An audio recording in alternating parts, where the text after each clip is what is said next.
All right, so we are at the Lunch and Learn finale. And to end it off, of course, we have amazing guests to round up the amazing speakers we've had in the past. So we have Miss Breeana Gant, a past Girls for a Change Girl Ambassador participant, more like it. We have Dr. Daire, who has a resume that truly precedes him, but as of most recent, he is the Dean of VCU. And we have Dr. Mims, again, with a bio about this long. I had to go through her Instagram and Twitter just to find some summaries because truly I could talk all day just about the repertoire she has behind her. And last but not least, we have Sister Douriean Fletcher. Her reputation definitely precedes her because let me tell you one thing. She is just a whole new level of amazing. I'm sorry, I misspoke. I didn't mean the dean of all of VCU. I meant the dean of education. Sorry, a little flustered. I'm still young. I'll learn. Um, and then again, like I was talking about, we have Douriean Fletcher, who I've talked to her before, and when I tell you she's a powerhouse in her own right, I really mean it. And we are so thankful to have all these guests here. So I'm just giving them a round of applause. You see, I'm doing it like this. This is the coronafied round of applause, so no one has to touch anything. 6 feet apart, even my own hands. So we're going to start off with asking our questions to Sister Douriean. So, Sister Douriean, the whole series has had a major emphasis on the importance of mentorship.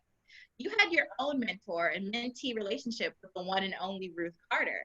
How did that help you grow as a person, and why do you now want to pay it forward with our girls? So good morning. It's still morning over here. And thanks for having me. So working and being mentored by Ruth was definitely a game changer for me. I understood as an artist how talented I was and how talented I was within my own community. Working with someone such as Ruth that has had 30 plus years of experience doing exactly what she loves to do, it really exposed me. It did a lot. Like it exposed me to the type of work I wanted to do. I felt seen.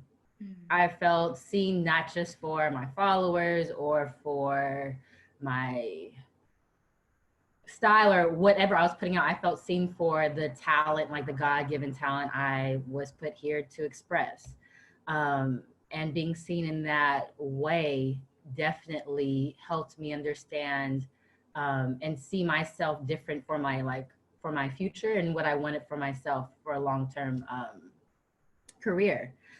So working with her definitely exposed me, and she pushed me. She pushed me, and it helped me, like being given the tasks I was given. I know she explained that at the Girls for a Change benefit a few months ago. She gave me so much work that I honestly didn't. There were moments I doubted myself, and having the faith and belief that I could do it, it definitely stretched me and allowed me to grow. So I think that that type of mentorship is so important for other girls and Girls for Change, because it'll allow other women to grow and see themselves more than their followers or their posts or who they're representative in the world, but really see themselves for the talents and the person that they are, just seen for being human and being amazing, great girls who are going to be women soon. So that's what she did. It was just, I saw myself as an amazing artist, a woman who can do phenomenal things such as Ruth. I don't know if you guys can see it, but a teardrop came down my eye. I don't know. As soon as you said the word seen and the fact that I think of so many Black girls out there, I think of myself about how at the end of the day, all I wanted was to be seen and heard. And the fact that Girls for a Change gave that to me, and the fact that you just said the words that we all feel in such an eloquent way. And I don't know. I'm just getting emotional. I should just move on before I just start crying on live TV. Because truthfully, that is it. it hit all the emotions I felt as a person. And one of the values I feel that happens with mentor-mentee relationships, that growth. And yeah, I'm getting flustered, so I'm gonna move on I before I mean, start crying again. it's true. Like I've heard so many stories of great people that have done amazing things in the world, and a lot of their stories have been like their teachers didn't see them, or their teachers doubted them, or their families doubted them. And so sometimes we just need that person outside of our circle to pull us in and say, actually, you're quite amazing. Let me help you cultivate these gifts and talents so you can see yourself too. So that's Oh, what I hope for Girls for a Change. so I just, again, I'm gonna move on to the next question because I'm probably gonna cry off screen while you answer it. You are all about women taking the chance to embrace their beauty and uniqueness in whatever way possible. You aid in helping women show their inner beauty through your jewelry. Why do you think it is important that our young Black girls have the ability to find and show their inner beauty?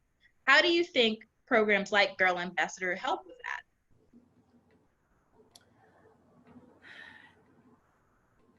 It goes back to being seen, being seen. The You're gonna have to yeah, girl ambassador, it allows it again, it's the same thing. Girls need to have a voice. We need to be seen. We need to be able to communicate who we are, where we come from, where we want to go, in a very strong, proud way. And from what I've seen with the girls from Girls for a Change, it's working and it's happening. And programs like Girl Ambassador, I think, do that. Now, I'm still a little tired, so you'll have to repeat the first question. Okay. It just had to do with, how I don't know if you guys know this. I said it in previous interviews, but I've stalked every single one of you guys in a very respectful manner, including Dr. Daire, including Dr. Mims, including Miss Breeana. When I tell you, I went through all your guys' pages, and especially you, Sister Douriean, because you had some stuff to say and I had some stuff to listen. And one of the things I noticed is that you talked a lot about how you use jewelry to kind of embrace the inner beauty within these women. You wanted them to see their inner beauty. So I was just asking more so, why do you think Black girls showing their inner beauty and finding their voice to show this inner beauty is so important? Because if we don't do it, who's going to do it for us? I mean, look at the media now. Like, we have to tell people who we are, or they will tell our stories for us. So it's very, very important. And for me, my journey through adornments, at first it was a very external thing. Like, hey, look at me. I'm wearing this really cool, interesting Afrocentric piece because I'm amazing.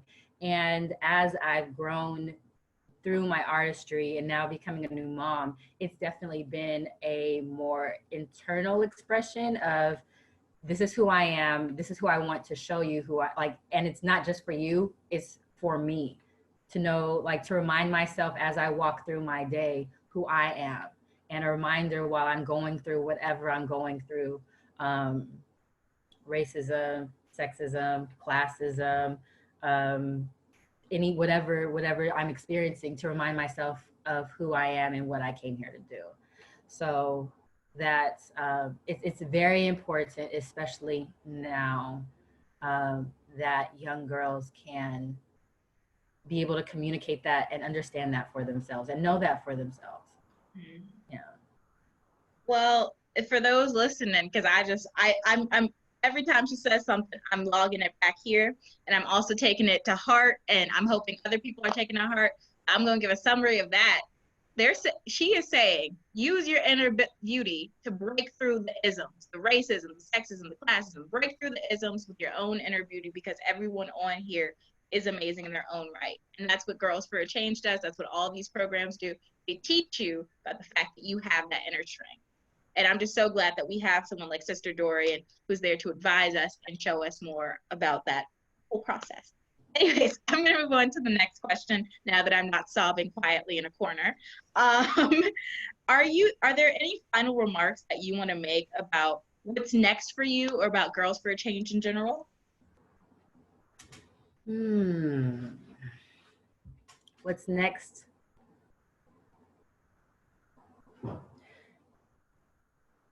What's next for me? I mean, for production side, I have work that will be seen and coming to America too.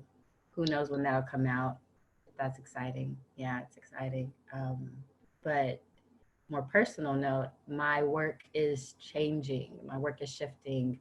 Right now, there's a call for me as an artist to um, share a new story. It's a great story. It's great to share about adornments and women and empowerment and whatnot. But there's some work that I feel like I've been given to do, and so I've been working on different projects. One that I'm talking with Sister Angela about in regards to Girls for a Change. Yes. Um, just different, I don't want to give out too much information, but just different collaborations of how I can support these amazing girls who are doing the work, the leadership for Girls for a Change, and the women, like the young girls. You guys are doing so much work, so much good work that we need, that I wish that I had when I was a young woman. So we're working on some collaborations. I'll be teaching a jewelry class, a virtual jewelry class. So that'll be exciting. And some things that we're working on post when we're able to travel, when we're able Yes. to get out, we're able to connect once again. So yeah, I'm really looking forward to working with you all, using my talent to share whatever I can. Well, we look forward to working with you as well. That was just a little tidbit from Sister Douriean, who mind blown. I've talked with her before, and I've always had a pleasure of talking with her any chance that I've gotten. You know, we talked in LA, we've gotten a chance to talk here at the VMFA, and every time I hear her speak, it's something inspiring. So I'm glad that we had a chance to have her voice to give more information about the Girl Ambassador Program and about stuff in general. We're going to move on to our other participants. And then Sister Douriean, if you want to stay on or if you have stuff to do, you are welcome to do it, sister. But thank you for opening us up. It's been a pleasure. Thank you. I'm going to go feed my toddler now. Oh, that sounds like that's going to take some work. So yes, you should go do that. Yes, yeah. All right. So thank you. So that was Sister Douriean.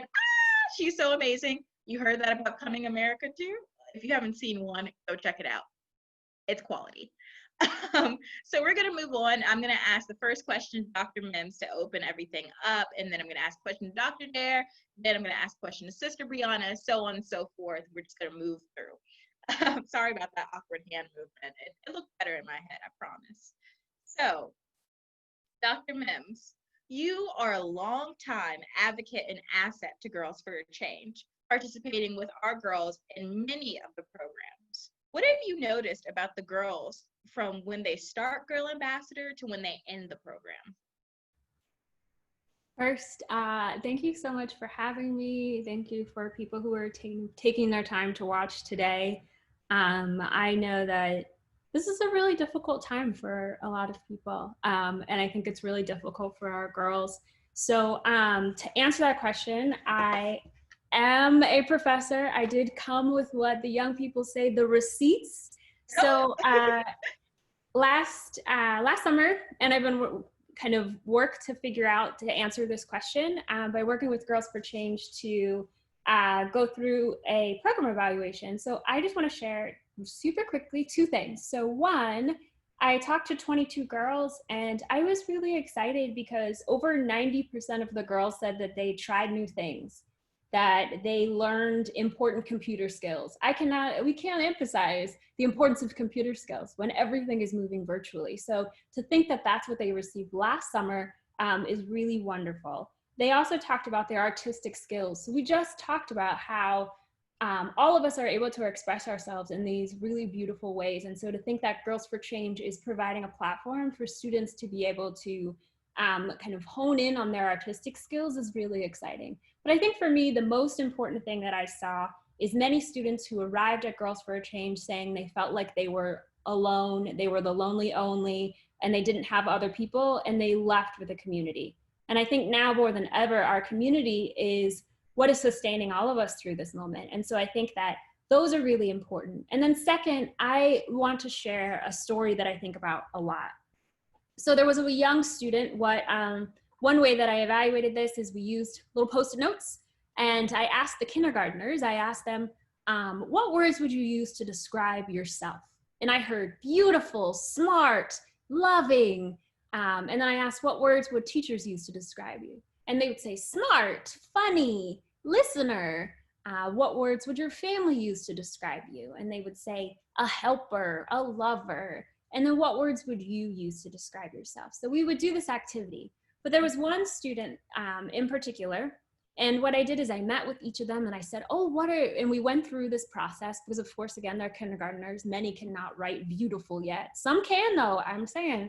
Black girls are brilliant in many ways, but spelling the word beautiful is a little difficult for our youngest learners. So I would sit and they would tell me and I would write it down for them. There was one student I noticed when I finished the activity who did not come up to me. And she was sitting quietly and I didn't even see, so they drew a self-portrait of themselves while they were waiting to come and talk with me. I didn't even see, she didn't have a self-portrait on the desk and I couldn't figure out what was going on because I had seen her drawing.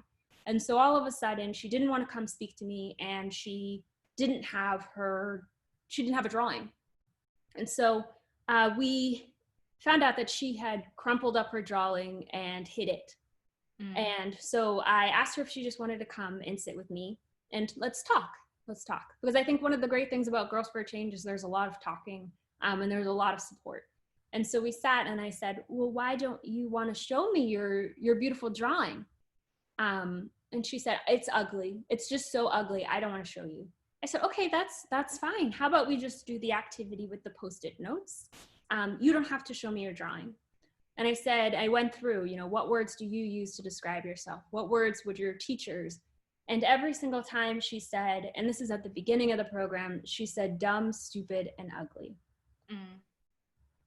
And that hurt me to the core, to imagine that a young child who was in kindergarten, all the words that she would use, she understood the activity, but the words that she used were dumb, stupid, and ugly.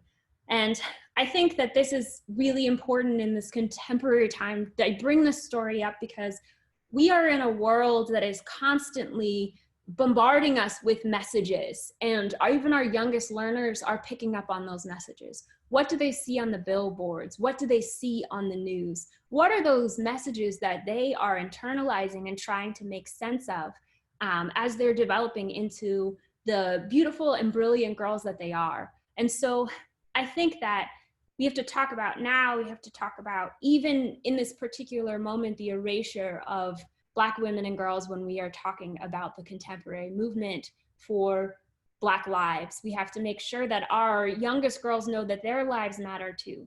And I think that's just it's important. And so as somebody who is a educational psychologist, I know you asked a question and I promise I'm wrapping it up, but I think that we should think about identity as it relates to racial stress. And so for anybody who has a child who you are thinking, they are embedding, they are are embedded in a world with all of these messages. I think the most important thing that child psychologists and educational psychologists have really thought about is important things. So I think it's important to talk with children just like I did, talk with her. Or if she's watching the news, if you're watching the news right now and a young child is watching the news, make sure that you're debriefing with them. How does this make you feel?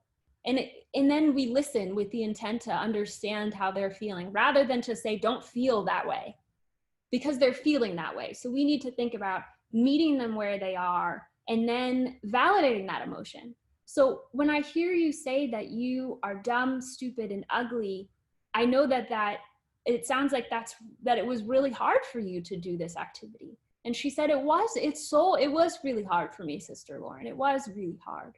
And then we talked about naming what was going on in developmentally appropriate ways. So I think thinking about that, I asked her where she had heard these words before. Had people said this to her? And she said yes. And we talked about the people in this world who don't see her in the image, the beautiful image that she is in. And I think that's really important to discuss. And in developmentally appropriate ways, maybe we bring up racism or we bring up colorism. And I think that's what Girls for a Change does so well. When I worked with them to teach becoming, and we talked about being and becoming as Black girls, that's exactly what we did. What does it mean to develop your identity in a world that sometimes isn't set on you being and becoming who you are meant to be?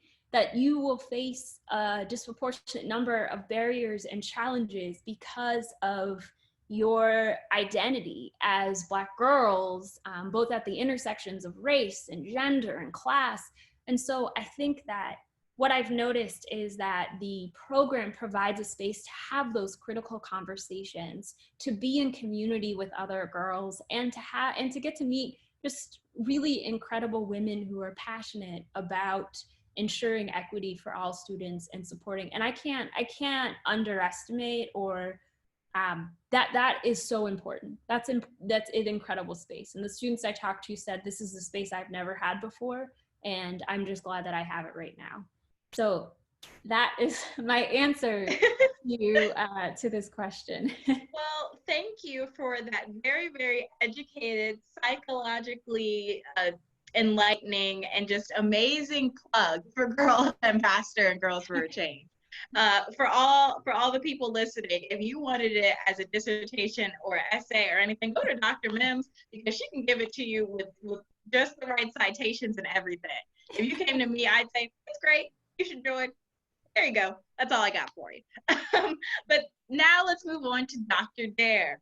Now, when I tell you your resume was almost intimidating to look at, I really mean it. I looked at it and I was just like, oh Lord, I don't know how I can fit this into an hour. I can't even do this. I had to just pick and choose what from your impressive resume what to talk about, because truthfully, it's expansive. For everyone listening, go look him up, because when you read some of the stuff that he's done, some of the stuff that he has, just go read it. Go read look up Andrew Daire and go read about him, because he is impressive.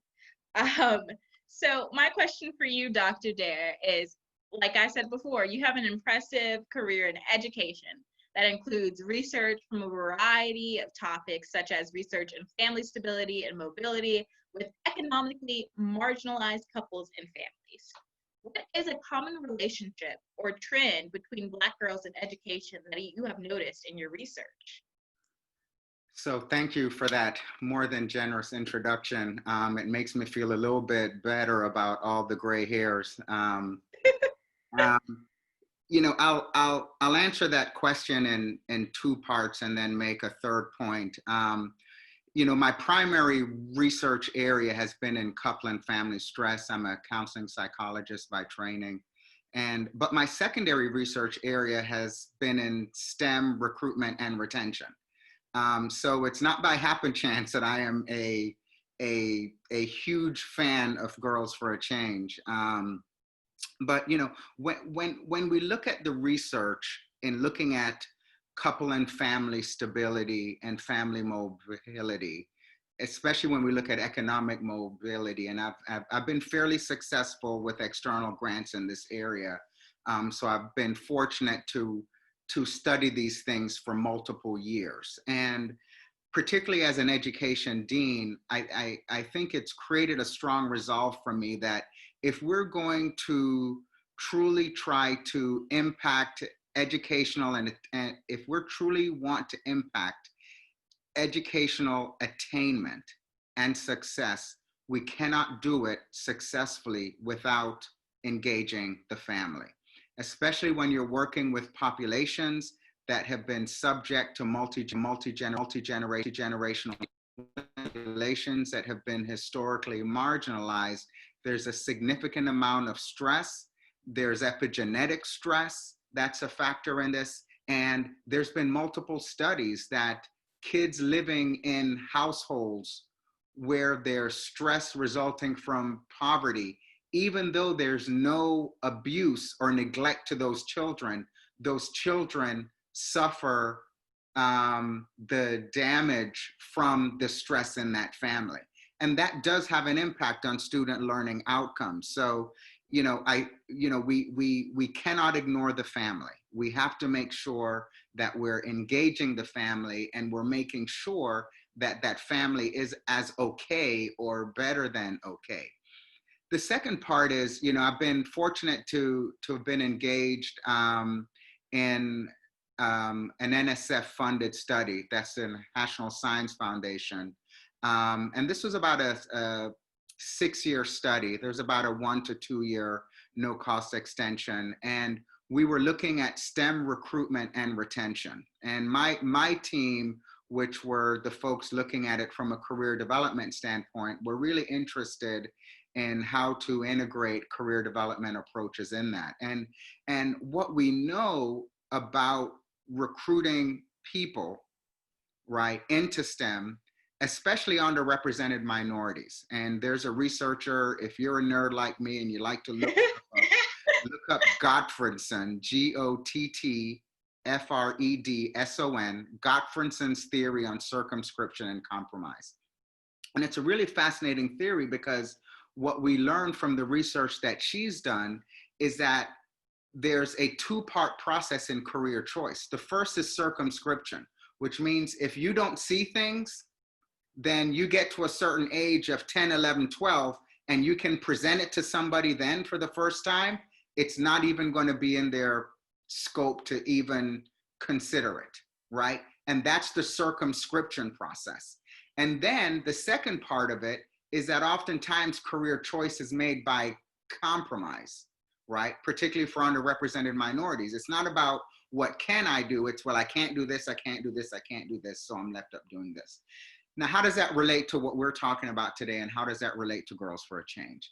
It is critically important that we engage girls early, right? Early, I'm talking in elementary school. Engage them early in activities to see different STEM areas and STEM fields, and ideally with people who look like them in those fields. And that's going to be critically important, because with that early exposure, then when other careers are circumscribed, some of those careers are not going to be circumscribed in the process.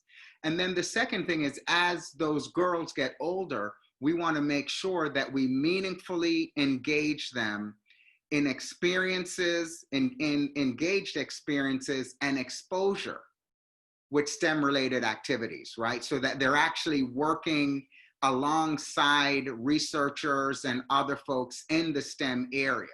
And I think when we do those two things, particularly if it's happening around people who look like them, then we really do a lot to increase the potential that they're going to be engaged in STEM, right? Because when you look at STEM, engaging people in STEM, it's more of a psychological career development than it is, can you do algebra? Now, you do need to do algebra, right? But we need to make sure that we're addressing those components. And then I'll close with this last point, that unfortunately, folks nationally are not fully understanding and appreciating why it is going to be necessary to engage more girls and more underrepresented minorities in STEM. If you look at the data, we are heading into a crisis with respect to the numbers of folks who are majoring in STEM who are going to go into STEM jobs. We already know statistically that there is not enough people engaged in STEM careers to replace the people who are going to be retiring in the next 10 years in STEM. Now, why is this should be more broadly important? Because we know, again, demographically, statistically, we're not going to meet the needs for the retiring folks, particularly in defense areas, right? National security, Defense Intelligence Agency, FBI, CIA.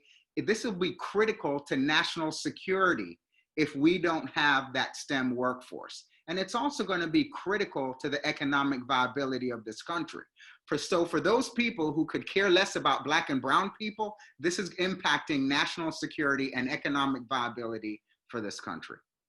Well, there you go. Because if any of you guys are like, why am I doing this Black Girls Matter and all this other stuff? Well, you got it straight from Dr. Daire. If you guys don't care about what's happening to Black girls and them going into STEM, well, in 10 years, you might not even have a country that's stable or economically sound anymore because of this imbalance that you would get.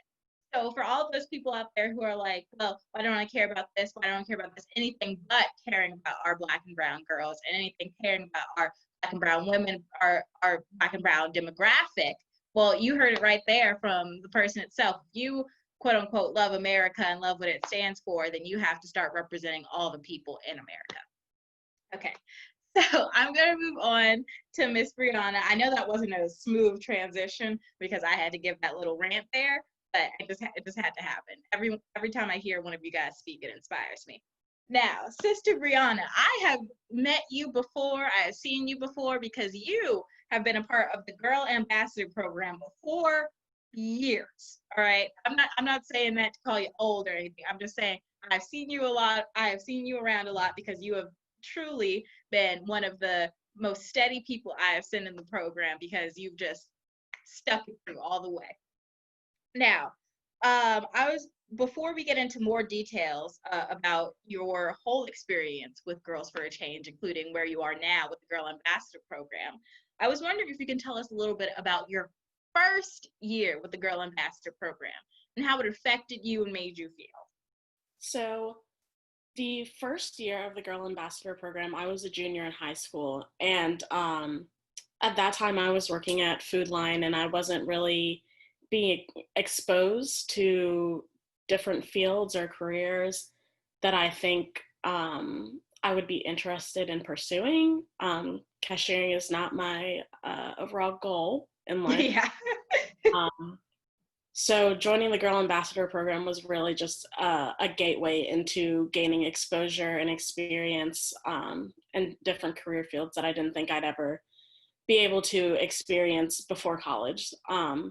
So with the Girl Ambassador program, I think sticking with it can be really hard for some girls, especially when you're not seeing results as soon as you get into the program. Our generation is very much driven on instant gratification, and the Girl Ambassador program, you really have to trust the process. You have to stick through the entire thing.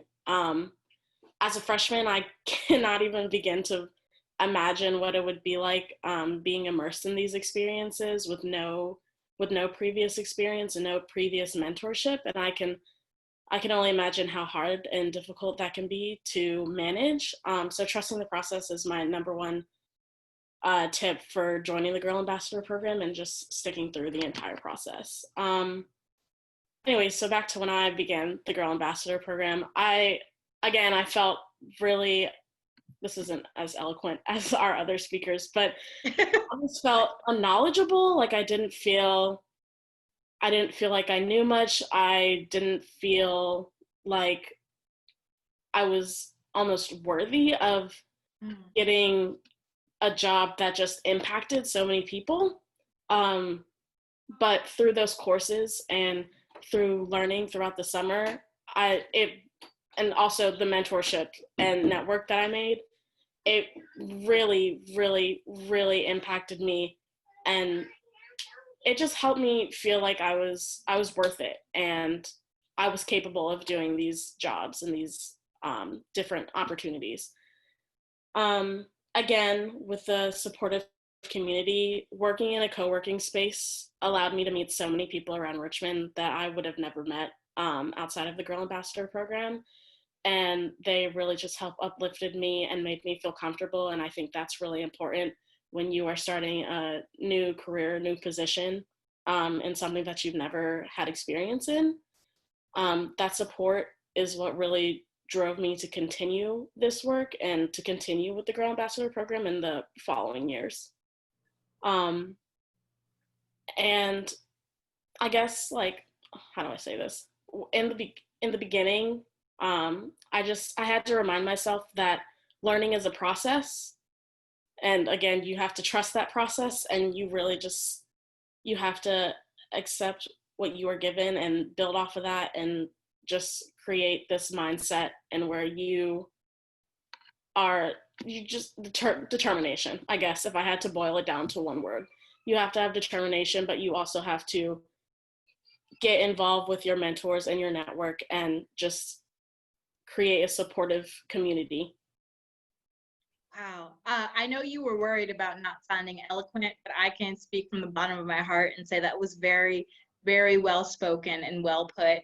It truly engaged me the entire time, and it really was a message that I think was relatable, and every girl and every person, including myself, needed to hear. Because it was inspiring, especially when you talked about determination and stuff like that. I'm personally a Slytherin from the Harry Potter house, so I definitely believe in determination. For all the people out there who got my reference. I'm also a nerd, just like Dr. Daire said. I'm a different type of nerd, I think. I don't have the algebraic equations like he does, I think. So Dr. Mims, I'm gonna move on to you. The next question. You have an intimate history with education from your time in the White House and with your degree. Yes, I've said White House for those listening. And being someone who specializes in educational experiences of Black girls, why do you think a program like this one is critical? You're so kind. Every time I meet with you, you are one of those people that is such a light. So I just want to say that to you. You have taken every opportunity to say something so kind about everyone, and I thank you for it. I receive it and I appreciate it. So I think that a lot of my work looks at the contexts where girls are learning. So what I've been looking at is, in the scientific way, this Black girls' multiple worlds. And so there are multiple worlds of home and school and their peers and what's happening in the classroom. All of that influences their learning and development. And so it is not that we are not just kind of vessels to be filled, right? We don't walk into the school and all of a sudden turn something on and we can't see what's happening around us, right? We're still Black girls when we enter the classroom. We're Black girls when we are seen through a racialized lens. And so often what I find in my work is the same type of microaggressions. So when we talk about microaggressions, it is not micro meaning small, it is micro meaning everyday. So everyday slights that are happening on a consistent basis, those things happen in the classroom. They sometimes happen from the teacher. So a lot of the students that I have talked to in Girls for Change, when I worked in Boston, they say things like, well, my teacher doesn't think that I'm smart, so I don't raise my hand. My teacher, I raise my hand, the teacher goes to another student. And so what we see is, if you can imagine after a pattern of that happening again and again and again, then a way to cope with that is to disengage from the process, to say, you know what, I'm just gonna sit here. I'm gonna sit here and be silent. And often those moments, again, going back to having those conversations, that when we think about that Black girls are so brilliant and often they have the answer and the answer is there. And so thinking about being in a space where you are affirmed and when you walk in the door, you are seen as a brilliant Black girl, not in spite of your race, because of your race and your gender. The combination makes you uniquely situated to bring something magical to the world. And Girls for a Change works from there. And so I think that when we think about the educational experiences of Black girls, we find that the experiences that are the most enriching, where we see high amounts of growth, learning, and development, are ones where they are being nurtured and supported and affirmed while learning. And so when we have a wonderful context like Girls for a Change, where students are learning about, they're learning how to code, and they are in a place where there's a teacher who comes in and says, you know what, this is so exciting. We are going to change the world. The future change makers are in the classroom here today. So what we're gonna do is I'm gonna provide you with the tools to be able to do this wonderful work, and then I'm gonna let you do what you want to do. And that is, I think, when we talk about the social action projects, thinking about, okay, what change can you see that you want to change in your community? Okay, we're going to work with you to bring that to fruition, to come up with a proposal. Let's go. We testified at the Capitol, and it was brilliant for me to sit with Black girls who are advocating for changes, systematic and structural changes that happen for Black girls across the state of Virginia. And it has had kind of a national ripple. So I think that there are so many positive benefits to growing and learning in a safe space, but also a brave space. So I think that people who have been at Girls for a Change, there are moments that can be tense. Somebody says something and you're like, there is another girl or a teacher who will call it out and be like, you know what, I don't actually think that's right. But then you work together to come to an understanding of what your view is and the different views. So I think allowing different perspectives, building the ability to critique the world and to see that your thoughts are valued and that you matter in a space, provides the tools for students to stop thinking about having to shield themselves from the daily microaggressions and slights about who they are, and allow them to really think about what's in front of them. And I've just seen some really magical things happen in this space when we are nurturing and supporting the brilliance of Black girls. Wow, I love that. I especially love, I'm gonna have to quote this, maybe I'll get a tattoo on my body that says it somewhere. Girls for a Change is a safe place, and it's also a brave space. And I think that's a perfect way to kind of sum it up and say it. I really do believe that that's one of the things that we're trying to advocate for, and that's one of the things that a lot of our youth needs, is not just a safe place where we're holding hands and kumbaya-ing, but also a brave place where you could say what you want to say and people will listen. So speaking of all the things you said about learning and education and things like that, we have the Dean of Education of VCU here, Mr. Dr. Daire. Dr. Daire. And I just have a question for you. You have championed for diversity and equity. What are some of the barriers you have faced in the process of diversifying your own campus?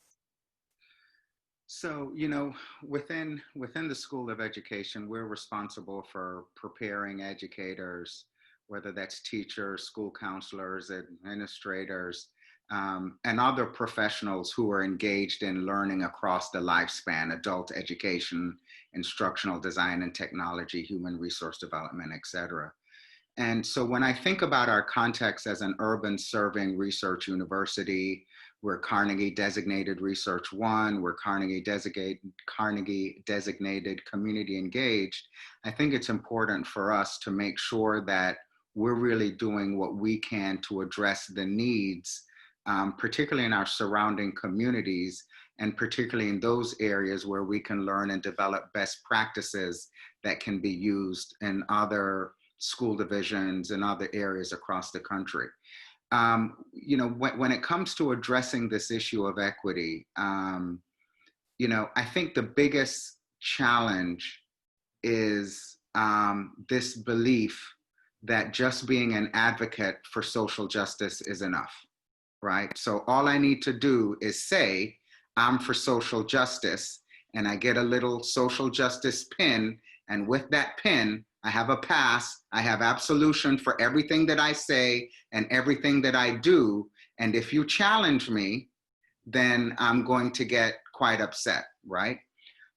So that's the biggest challenge, is this belief in that being a champion for social justice is enough, that supporting diversity, equity, and inclusion is enough. And that may be a shocking statement if folks saying, okay, so you're saying that championing for diversity, equity, and inclusion is not enough?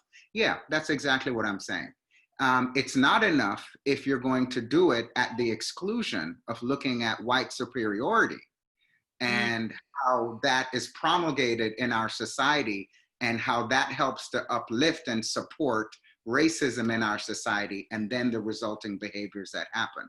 So it's almost like there's diversity, equity, and inclusion, but we need to advance from that, right? That for me, it's not just about diversity, equity, and inclusion.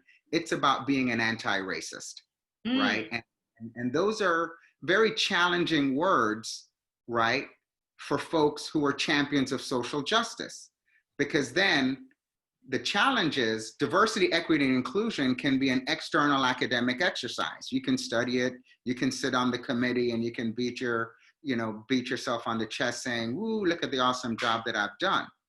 But to transition to being an anti-racist, that is an internal, critically reflective exercise where you have to examine your privilege and how you are benefiting from the constructs and the foundational things in our society that advantage one group over the next. And that's a very deeply uncomfortable exercise that triggers a lot of white fragility. It triggers a lot of privilege fragility, and so that, I think, is the biggest challenge, because diversity, equity, and inclusion by itself really just, it moves us forward a little bit, but not enough for really addressing the problem. And so in the School of Education, we're trying to be bold with that, right?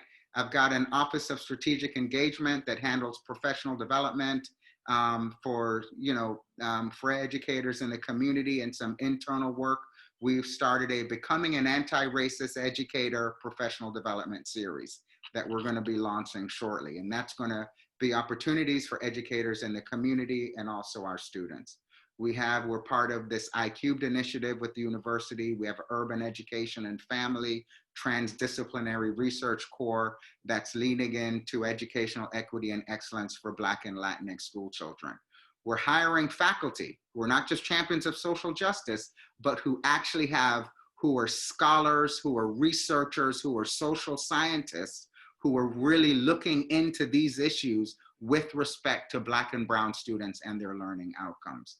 So we have to that transition for folks to realize that social justice is not enough, hands down, biggest barrier.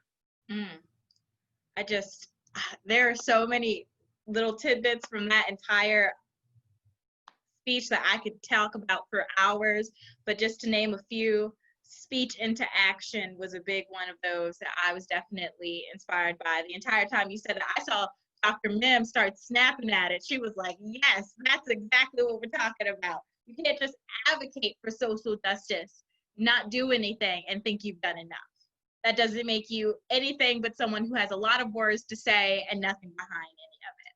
And we do have to internally look at what we did to exacerbate the problem, not us specifically, but those who have privilege. If you have privilege, it's not a sin to say you have it. It's just an acknowledgement of the fact that you do and what we can do to develop further from there. So at the end of the day, that was amazing to hear from Dr. Daire. And I am so glad there's a campus out there, that there is a section out there in VCU and the education department that's willing to be bold with these kinds of issues. It just it does something to my heart as someone who's about to be a college student. There are places out there that are not afraid to talk about these kind of things. Yes, college student. I saw Jazz hands. Yes.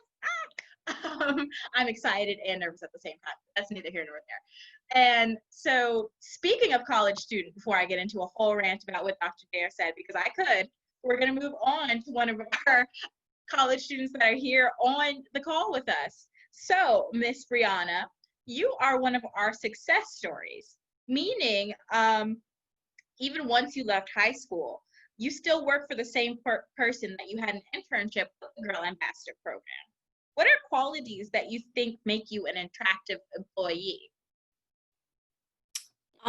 So number one, I think I am willing to learn new things. I think I'm willing to take on challenges that I've never experienced before. And I think that's something that everyone should be willing to do as an employee. Your job hopefully is not stagnant, new things come along, new ideas, new inventions, and you have got to be open and willing to take on those challenges. Another quality that I think I possess is really great communication and writing skills. I'm a STEM major, and I think it is, the stereotype is that STEM majors are not great at communicating, and I'm a writer, not a speaker. I'm much better at expressing my ideas and my emotions on the paper. But I think that's something that's really important for everyone to be able to just do in their positions, especially now as remote employees. Our virtual and online communication is extremely important. And if you do not know how to put yourself and your ideas and your emotions in an email, then what points are you really getting across? Another quality that I think I have learned from this experience is voicing my own opinions and giving valuable comments where I can. The Girl Ambassador program is not just for girls to learn from their employers, but also their employers to learn their experiences and their stories, and just what they think of the career and this world.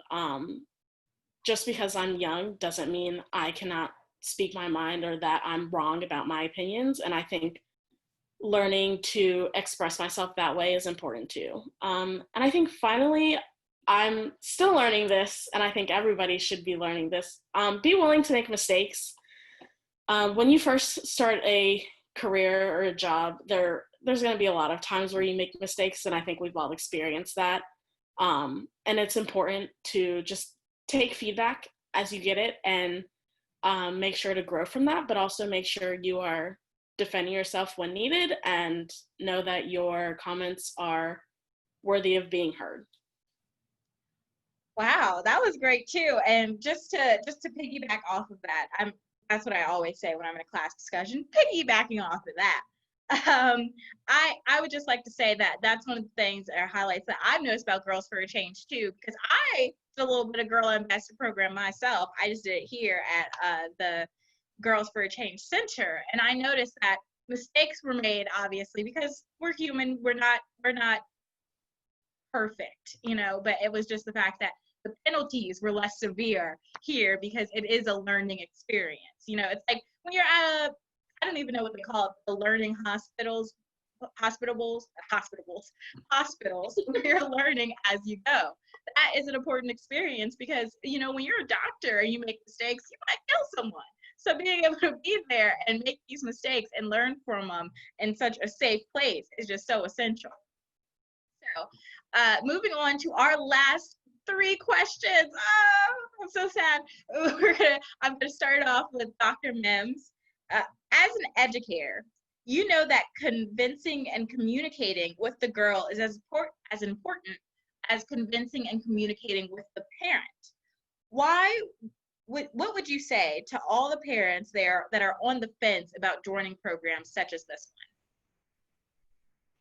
Yeah, so I will be very brief on this one, I promise. I've now said it out loud, so I have to be brief, right?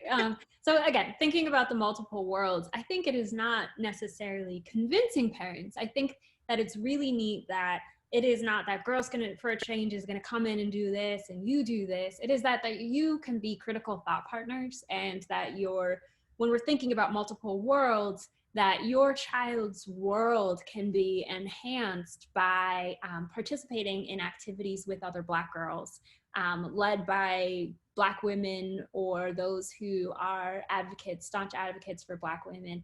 And so it allows kind of not to be a substitute for the education that they're learning at home, but really to provide an enriching activity that will expose them to wonderful opportunities that are not just happening in one summer, but again, I think we just talked about how many of the girls in Girls for a Change, they come one summer, and I had one student say to me, she said, I'm gonna come until I'm no longer old enough, and somebody else screamed, then you can intern. So I think that it really sets you on a positive trajectory, and so I think it is it is a wonderful experience that I can definitely highly recommend as somebody who has taught classes, who has sat and observed classes, and gathered the data. I can say that this is a well-informed decision where your girl is in wonderful hands during the summer or throughout the school year or whatever program she does with Girls for a Change. Wow. That was very well put. And if you guys really like Dr. Mims, for the parents watching, or I don't know, maybe the students watching, if you are, she will be doing something with us this summer. So that's more encouragement for you to check out Girls for a Change. And just throwing it out there. Because if you don't love Dr. Mims, what are you doing? I appreciate you. Thank you. All right, moving on to Dr. Daire. You actually talked a little bit about your whole time with the interns and stuff that you had with going with being a part of our Girl Ambassador program and having one of our girls as an intern for you. Overall, can you talk more about how the experience was and what value do you see in ensuring other girls, other Black girls, are granted opportunities like this one? Yeah, I just think it's such a fabulous program, and I was so excited that that we were able to participate. We were blessed to have three incredible young ladies, Jayla, Jessica, and Eva, who worked in the dean's office in the School of Education. And you know, I have to give an incredible amount of credit to my special assistant, Erin McClinton, who just embraced this opportunity. I mean, just, you know, she went to the orientation. I wasn't able to go. She coordinated. We reached out to other units within the School of Education and, you know, identified some great projects that they could engage with other folks within the school. And they did a fantastic job, and they were a meaningful part of the team within the dean's office last summer. And, you know, I was saying before the call that, you know, I hope the girls had a good experience, but I know that it was very meaningful for us and our staff. And that might be the portion that may need a little bit, you know, we might need to talk about more is just how having these young ladies, the benefit that it actually does to the unit that has them. So this is a bi-directionally beneficial program. The young ladies keep in touch with us. We know that Jayla was recently inducted into the National Honor Society this spring, and that she was excited about that. She let us know. She's, you know, definitely thinking about college. She's going to be a senior this fall. Jessica and Eva are going to be juniors. You know, for me, the university kind of not closing, but being remote and COVID-19, one of the big disappointments is really not being able to have those young ladies be a part of our team again this summer. But you know, as long as there's interest, we definitely want them to be part of the School of Education. And I mean, I don't want to sound self-serving, but you know, there's not a lot of deans across the country of color, Black deans, and so I hope there was an additional benefit of them, you know, seeing somebody of color in the position that I'm in. And I hope that, you know, it might have even just that proximity could have contributed for them to know, hey, I can do this. And I had meaningful conversations with them regarding that. So love the program, love the program, love the program. Well, I just want to say, first of all, you didn't sound self-serving. You sounded factual. And trust me when I say, just as much as you enjoyed the program, the girls definitely did. I just heard from Sister Angela, they're fighting over making sure that when you do open back up, when they can't do it, they're like, I want to do it, because they heard that just how amazing your internship was to these girls. So I thank you for that out of the bottom of my heart. And I'm going to move on to the next question, which is Sister Breeana. And I just want to ask you, what benefits have you gotten by having this steady job with Sister Ashley through Girl Ambassadors, especially now with COVID? So I don't want to sound repetitive, but my writing and communication skills have definitely been improved tremendously. I think this came just at the right time as I was applying to college. This experience has really helped me just put myself ahead of the curve, I guess. I think my writing skills are much more developed than a lot of my peers, and I really do not want to sound like I'm bragging, but this experience has it has really truly helped me improve in skills that I don't think I would have had the opportunity to do otherwise. Along with that, I've created this really supportive community and network, and online and both in real life. And I think that will benefit me in the future, and it's definitely benefiting me right now.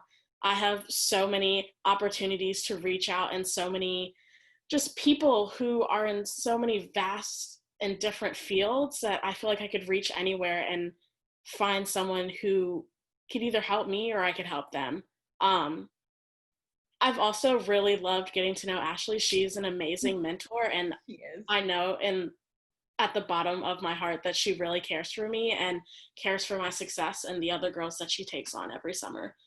And the last thing, well, not the last thing, the Girl Ambassador program is always so giving.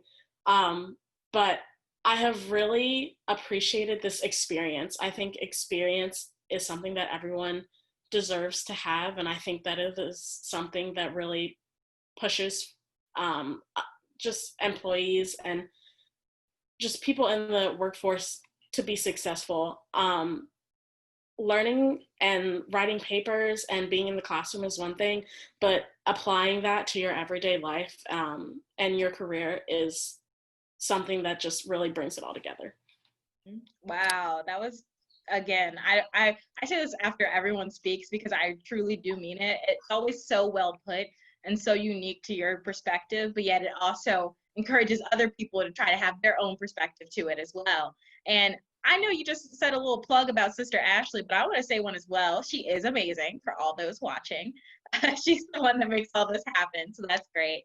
And thank you all for being here. All the information that you gave, all the things that you said were things that needed to be heard, needed to be said, and were things that I think everyone who listened benefited from. And even though this is the final Lunch and Learn, it's also a celebration because we made our goal of having every girl placed in a small business this summer. Woo! Yes, it's so amazing. But you can still donate for small businesses and so if you want to. We won't discourage money. We won't discourage donations because if you think a program doesn't need it, it definitely does. So you can always click that donate button, but also remember, as you heard from Dr. Mims, from Dr. Daire, from Miss Breeana, programs that start as early as Girls for a Change does, which we start as early as the first grade, and we carry into early adulthood. Look at me. I'm almost aging out of the program, and Sister Angela's still holding on firm to me. So I'm telling you right now, she does stick you through. Girls for a Change will stick through with you for most of your, I don't know, life, and even beyond that, I want to say. So just to encourage you, for all those who are like, oh, Girl Ambassador sounds really cool, but my child is like in 3rd grade. There are things for you. Just check out the website, and we have things that I think are so cool and so amazing. Like you have 3rd through 5th graders who can code, write zings, and all these other things that I didn't even get a chance to do in third grade. And I was like, can I go back in time just for a couple seconds? I want to do this code and something. And overall, I just want to again thank everyone who's watching and thank these amazing people that we have here. Dr. Daire was amazing. Dr. Mims was amazing. Miss Breeana was amazing. They all had something to say, and I think if you haven't watched this yet, you should rewatch it every night before you go to sleep. I think there's something in there that you need to hear. So again, this is the final Lunch and Learn, and it's been an amazing ride, and I hope you guys have enjoyed the series. And thank you, Miss Douriean Fletcher, for opening us up. You were great to have, and you were such a great opening. I did shed a tear with what you were saying about being seen, and I mean that. So thank you all for being here, and thank you for tuning in to the Lunch and Learn series. It's been wonderful.